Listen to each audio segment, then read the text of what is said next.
ফুটেজটা নষ্ট করে দিলেন। এই গাড়ি তো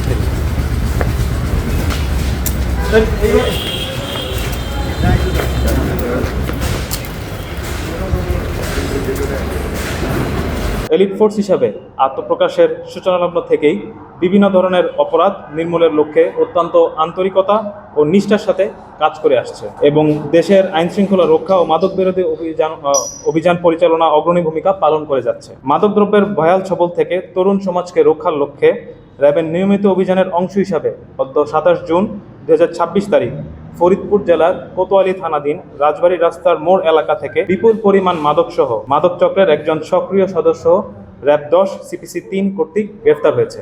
গোয়েন্দা তথ্যের ভিত্তিতে র্যাব 10 সিপিসি 3 ফরিদপুর ক্যাম্পের একটি চৌকস আভিযানিক দল গত 27 জুন 2026 তারিখ রাত আনুমানিক 02:20 ঘটিকায় ফরিদপুর জেলার কোতোয়ালী থানাধীন রাজবাড়ী রাস্তার মোড় এলাকায় সাতক্ষীরা টু ঢাকাগামী মহাসড়কের উপর অস্থায়ী চেকপোস্ট স্থাপনপূর্বক সন্দেহভাজন গাড়ির তল্লাশি করা হয়। তল্লাশি করাকালীন একটি প্রাইভেট কার হতে 880 বোতল স্কাফ সিরাপ, যার আনুমানিক মূল্য 26,40,000 টাকা সহ একজন মাদক ব্যবসায়ীকে আটক করা হয়।